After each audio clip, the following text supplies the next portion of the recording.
saja ya. Kita akan mulai pertemuan hari ini. Silahkan untuk kameranya silakan dan audionya silahkan untuk di-mute.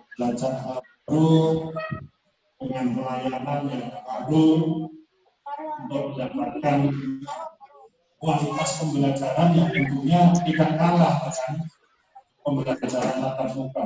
Makanya kita harus berinovasi.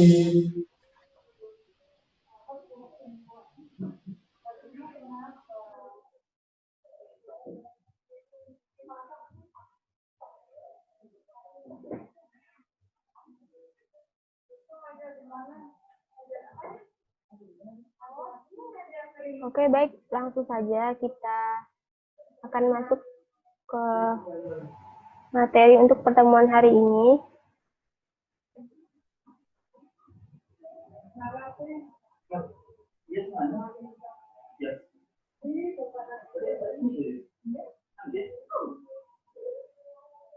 Ada bawa data enggak? Boleh pinjam data? Oh, ada bawa data enggak? Enggak ada.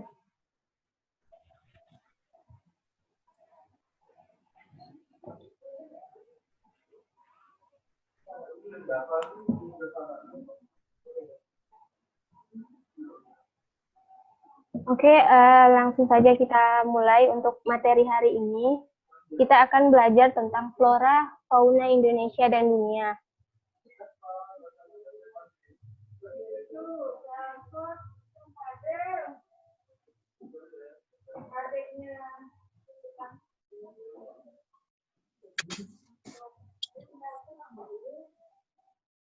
Di materi flora, fauna Indonesia dan dunia ini terdapat 4 submateri. Yang pertama, biosfer sebagai lingkungan kehidupan di bumi. Yang kedua, faktor pendukung dan penghalang persebaran flora dan fauna.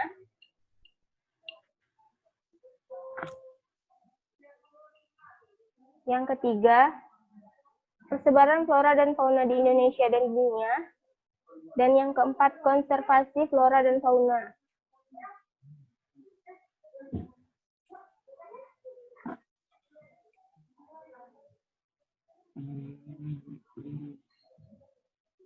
Untuk kompetensi dasar, materi pokok tentang biosfer sebagai lingkungan hidup di kehidupan bumi, itu kompetensi dasarnya menganalisis sebaran flora dan fauna Indonesia dan dunia berdasarkan ekosistem.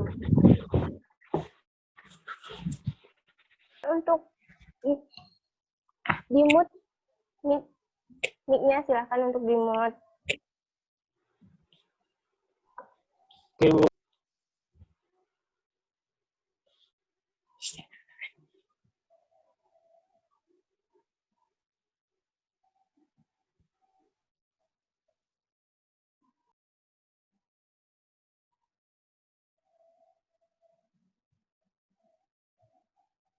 Oke, untuk materi biosfer sebagai lingkungan kehidupan di bumi.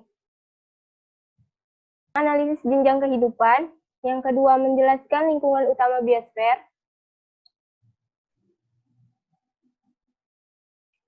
Pengertian biosfer.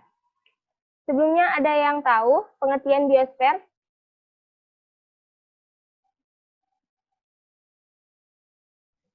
Tahu, Bu. Ya, silahkan.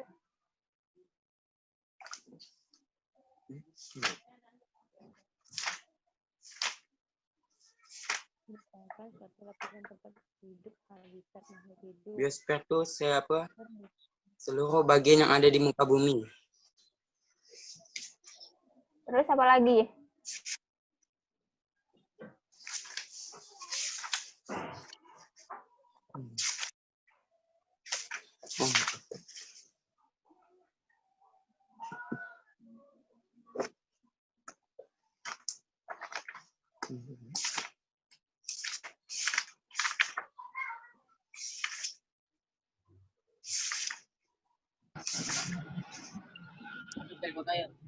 Ada.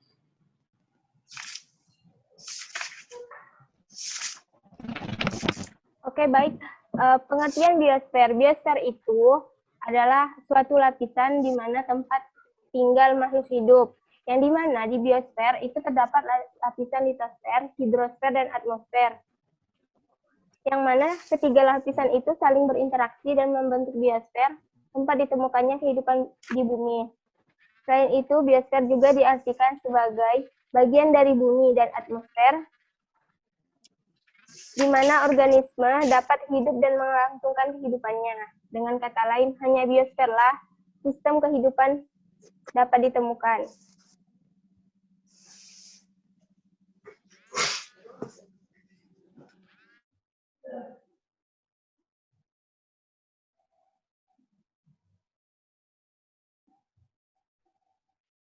Terus yang kedua, jenjang kehidupan biosfer. Jenjang kehidupan biosfer itu terdiri dari protoplasma.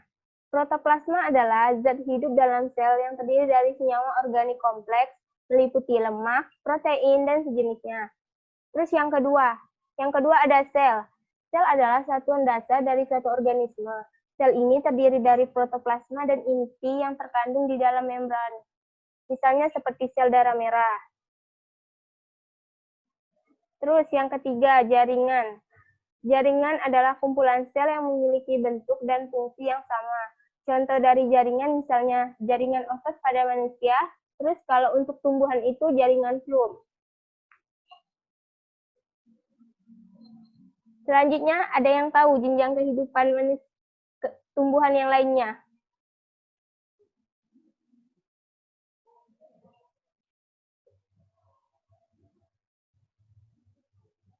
Ayo, apalagi jenjang kehidupan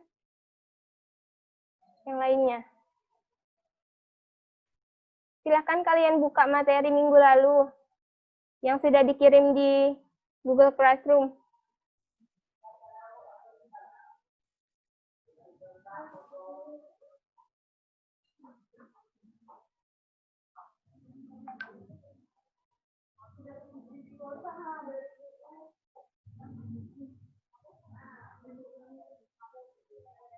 Jadi yang selanjutnya itu ada organ. Organ itu merupakan kumpulan jaringan yang menjadi bagian dari suatu organisme yang mempunyai fungsi tertentu. Contoh organ itu misalnya kalau untuk manusia ada organ kaki dan organ telinga. Sedangkan kalau untuk tumbuhan itu ada organ daun dan organ akar.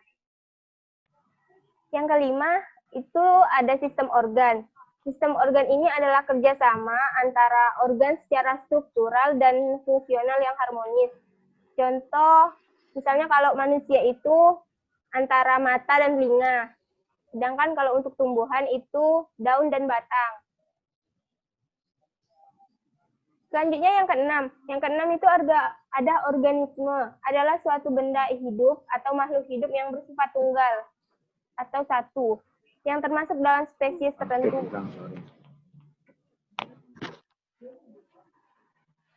Selanjutnya, populasi. Populasi merupakan kumpulan individu sejenis yang hidup pada suatu daerah dan dalam waktu tertentu.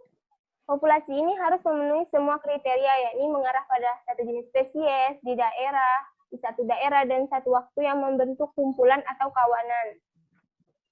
Yang kedelapan ada komunitas. Komunitas ini merupakan satu tingkat di atas populasi di mana merupakan kumpulan dari berbagai populasi yang berada pada satu kawasan tertentu, saling berinteraksi dan mempengaruhi satu sama lain.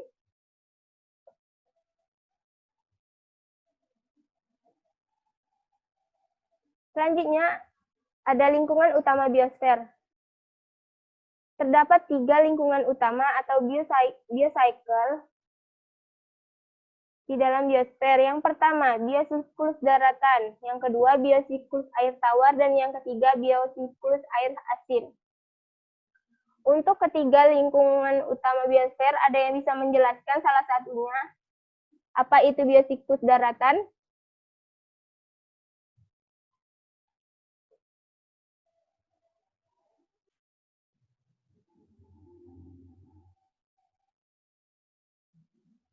Ayo, ada yang bisa menjelaskan?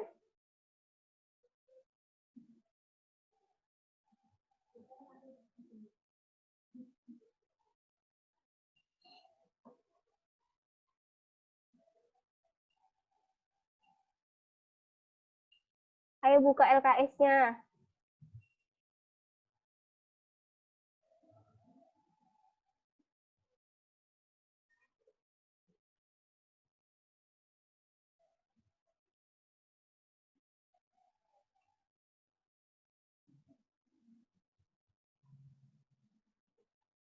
Baik, coba Francisco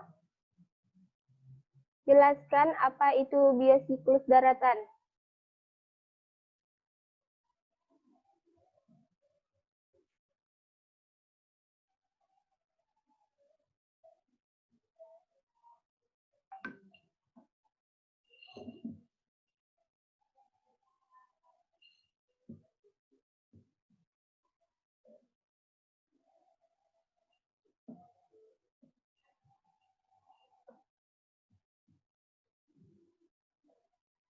Jadi, biosiklus daratan itu terdiri dari bioma hutan.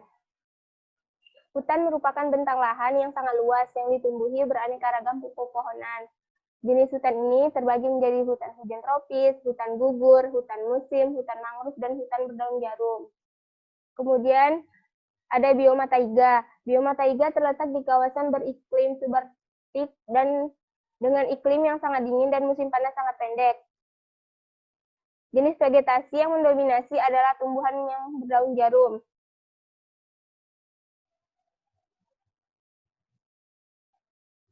Kemudian biosiklus air asin. Biosiklus air asin ini memiliki 5 zona, yaitu zona litoral, zona neritik, zona batial, zona abisal, dan zona hadal.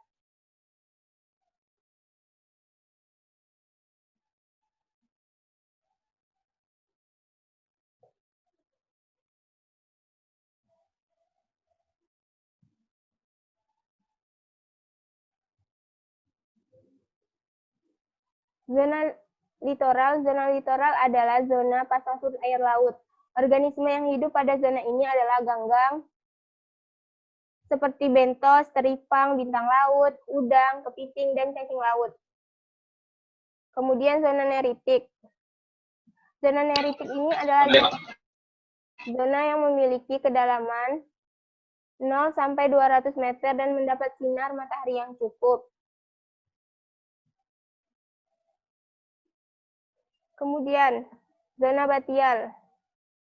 Zona batial ini adalah zona wilayah laut yang memiliki kedalaman 200 sampai 1.800 meter dan masih tumbuh sinar matahari tetapi remang-remang. Kemudian, zona abisal. Zona ini adalah zona wilayah laut yang memiliki kedalaman 1.800 sampai 6.000 meter. Daerah ini gelap dan tidak tembus cahaya matahari sedikit. Dan sedikit sekali spesies yang hidup di zona ini. Kemudian ada zona hadal. Zona hadal merupakan zona wilayah laut yang sangat dalam dan memiliki kedalaman lebih dari 6.000 meter. Biasanya berupa palung laut.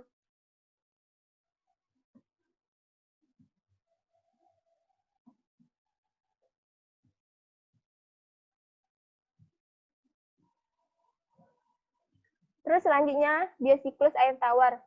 Biosiklus air tawar memiliki 3 daerah, yaitu litoral, limnetik, dan profundal.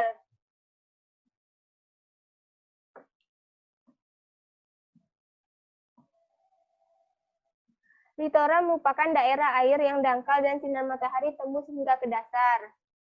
Organisme yang hidup seperti tumbuhan berakar dan cacing, udang, serta plankton.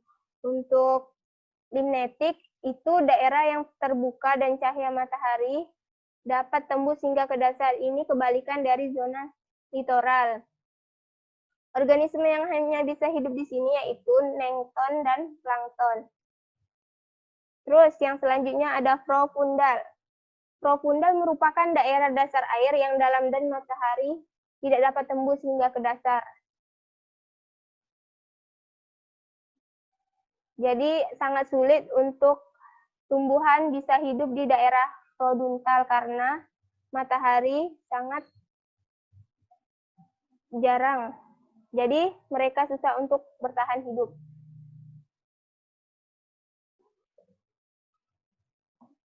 Terus yang selanjutnya faktor pendukung dan faktor penghambat persebaran.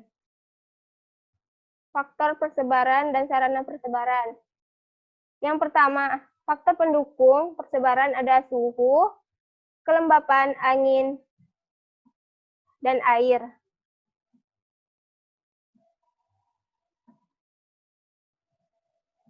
Suhu berbagai spesies memiliki persyaratan suhu lingkungan hidup optimal. Jadi setiap spesies itu bisa hidup dengan suhu tertentu. Jadi tidak semua spesies bisa hidup di wilayah yang sama.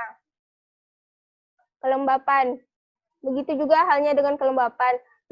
Tingkat kelembapan juga berpengaruh langsung terhadap persebaran tumbuhan. Yang selanjutnya angin. Dalam hal ini angin sangat berpengaruh dalam persebaran karena angin adalah alat transportasi untuk memindahkan uap air dari satu tempat ke tempat lainnya. Terus air. Air, penyebaran dan kerapatan tumbuhan bergantung dari tinggi rendahnya curah hujan. Jika suatu daerah memiliki curah hujan yang tinggi, maka akan membantu untuk tumbuhan itu dapat berkembang biak, baik tumbuhan maupun hewan. Terus yang kedua ada faktor edafik. Faktor edafik ini terdiri dari humus. Humus merupakan sumber makanan bagi tanaman dan akan berperan penting bagi pembentukan dan menjaga struktur tanah. Terus yang selanjutnya adalah unsur hara. Unsur hara adalah zat-zat di dalam alam yang diperlukan makhluk hidup dalam proses pertumbuhan dan perkembangbiakan. Selanjutnya ada tekstur tanah, yang mana ini berpengaruh terhadap keadaan sifat-sifat tanah yang lain. Air sangat sedikit maupun berlebihan dapat berakibat buruk bagi tanaman. Selanjutnya faktor fisiografi. Faktor fisiografi ini berkaitan dengan persebaran tumbuhan, yaitu di mana setiap tumbuhan dapat hidup sesuai dengan keadaan di sekitarnya. Misalnya kalau di dataran tinggi dan di dataran rendah, pastinya tumbuhan yang hidup di daerah tersebut berbeda.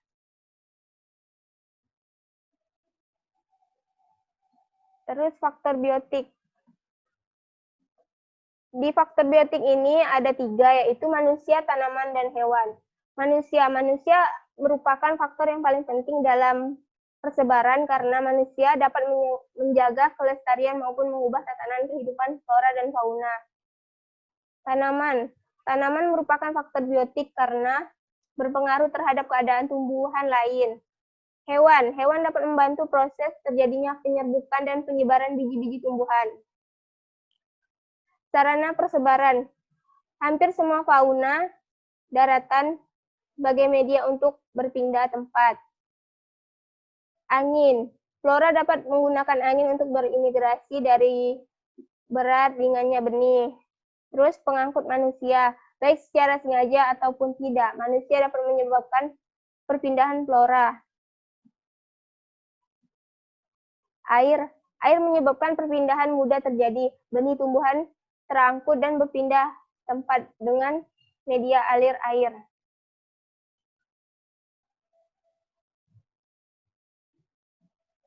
Selain ada faktor pendorong, ada juga faktor penghambat. Untuk faktor penghambat yang pertama ada faktor klimatik, yang dimana di sini kondisi iklim alam tempat di mana flora dan fauna tumbuh. Jadi akan sangat berpengaruh untuk menghambat persebaran dari flora dan fauna di suatu wilayah. Terus yang selanjutnya faktor edafik. Tanah merupakan berfungsi sebagai persebaran flora dan fauna di bumi. Tanah merupakan media bagi vegetasi.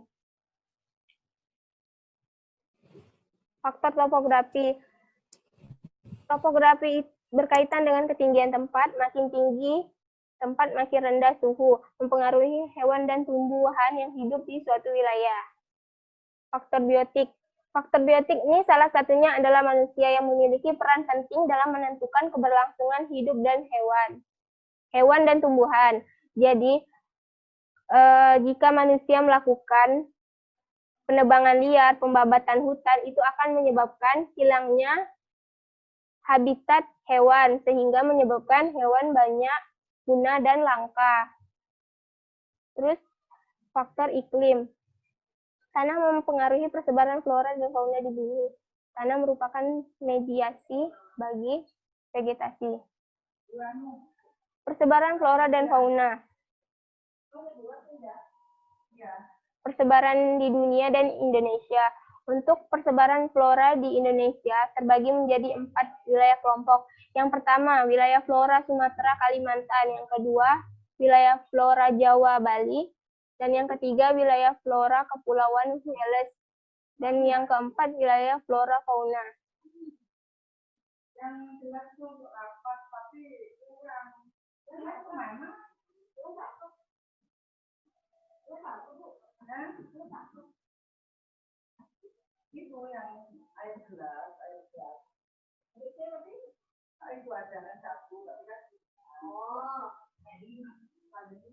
Wilayah flora Sumatera, Kalimantan tersebar di Pulau Sumatera dan Kalimantan serta pulau-pulau kecil di sekitarnya.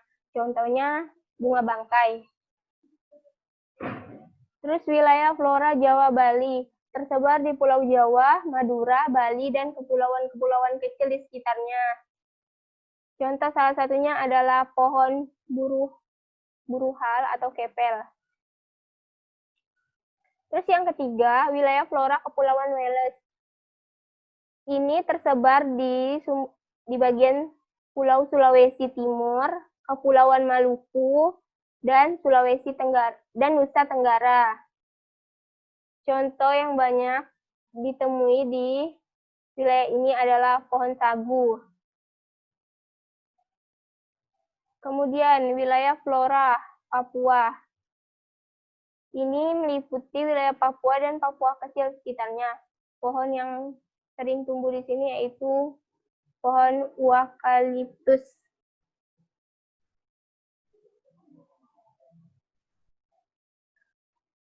Selanjutnya persebaran fauna di Indonesia. Untuk persebaran fauna, itu terbagi menjadi 3 kelompok wilayah fauna. Yang pertama, wilayah Indonesia Barat, di mana ini termasuk ke dalam fauna Sumatera, Jawa, dan Kalimantan. Terus yang ketiga, wilayah Indonesia Tengah. Yang terakhir, wilayah Indonesia Timur. Yang pertama, ini ada jenis fauna asiatis yang terdapat di bagian barat Indonesia, jenis fauna peralihan dan asli yang terdapat di bagian tengah Indonesia, jenis fauna australis yang terdapat di bagian timur Indonesia. Persebaran flora di dunia. Untuk persebaran flora di dunia itu didasarkan atas kondisi geografis dan fisiologis atau yang disebut dengan pendekatan ekologi.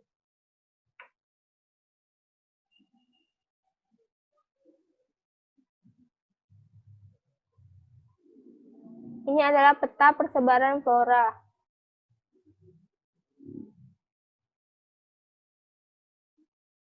Untuk sebaran flora di dunia, itu diantaranya adalah hutan hujan tropis, hutan musim tropis, hutan gugur, hutan taiga, tundra, gurun, dan padang rumput. Untuk bioma hutan hujan tropis. Hutan hujan tropis memiliki intensitas curah hujan yang tinggi, terdapat di daerah tropis dan subtropis. Karakteristiknya sebagai berikut. Pohon-pohonnya tinggi, rapat, dan berdaun lebat. Dasar hutan ditumbuhi rumput dan lumut sebagai penutup lahan. Sinar matahari cukup setiap tahunnya, namun tidak dapat menembus ke dasar hutan. Curah hujan tinggi, vegetasi berkanopi dengan tinggi sekitar 40 meter. Yang kedua, flora musim, hutan musim tropis. Terdapat di daerah tropis dengan iklim basah dan musim kemarau yang panjang. Karakteristiknya, tumbuhan membentuk formasi musiman, tumbuhan umum yang tahan dari kekeringan, termasuk tumbuhan tropofit. Kemudian, pada musim kemarau daunnya merangas atau gugur. Sebaliknya, jika musim hujan, daunnya akan lebat. Kemudian, yang ketiga, bioma hutan gugur. Bioma hutan gugur, ini vegetasinya ada di hutan gugur seperti pohon beech, cedar, beech, elm, dan ek. Daerah persebaran hutan gugur meliputi 4 musim meliputi daerah yang memiliki 4 musim seperti Amerika, Eropa Barat, dan Asia Timur. Kemudian bioma taiga. Bioma taiga adalah suatu daerah yang ditumbuhi oleh hutan yang memiliki daun seperti jarum atau sisik, yang terdapat di daerah tropis hingga kutub. Vegetasi taiga yakni conifer, pinus, spruce, alder, beech, cemara. Banyak di daerah Kanada, Rusia, Alaska, dan Siberia. Yang terakhir bioma tundra. Ini terdapat di daerah kutub yang memiliki musim dingin sangat panjang.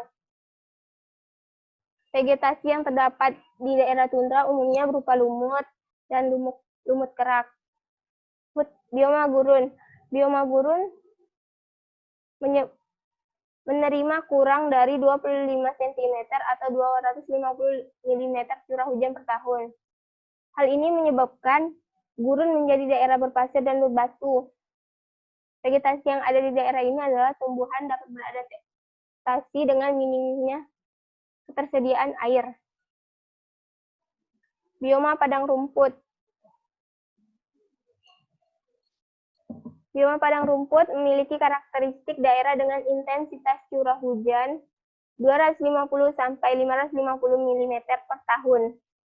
Vegetasi yang hidup di daerah ini adalah akasia, semak belukar, dan untuk fauna terdapat rusa, antelop, kerbau, harimau, singa, dan ular. Baik,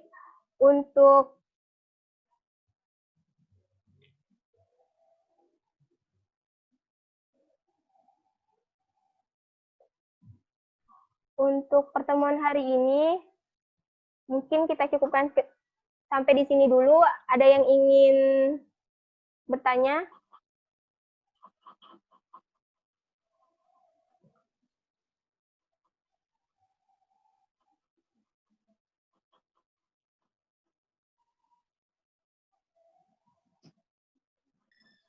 Ada yang ditanya dari materi yang sudah saya sampaikan?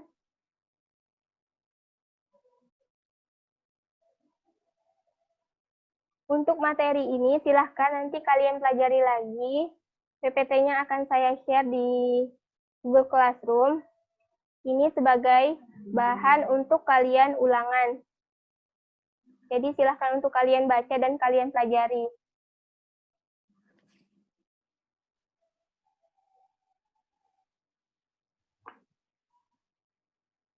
Baik, ada yang ingin bertanya?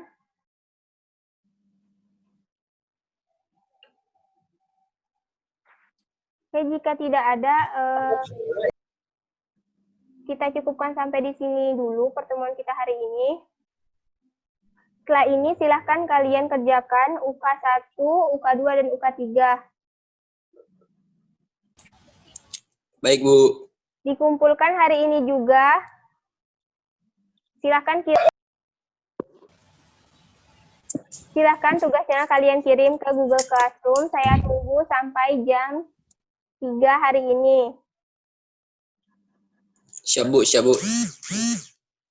Baik, Bu. Oke, sebelumnya terima kasih untuk pertemuan hari ini. Kurang dan lebihnya saya mohon maaf.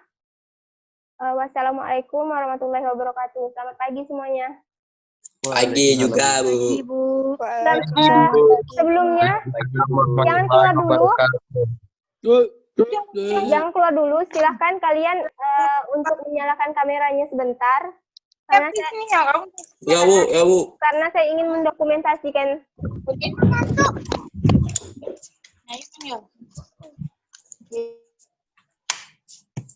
Oke. Nyalakan kameranya semua. Senyum, senyum semuanya, senyum. 1, 2, 3. Ya, Bu. Sudah. Oke, terima kasih ya untuk hari ini. Nanti kita akan bertemu di pertemuan selanjutnya.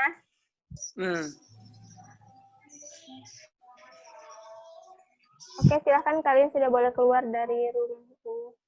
Makasih, Bu. Makasih, Makasih, Bu. Bu. Makasih, Bu.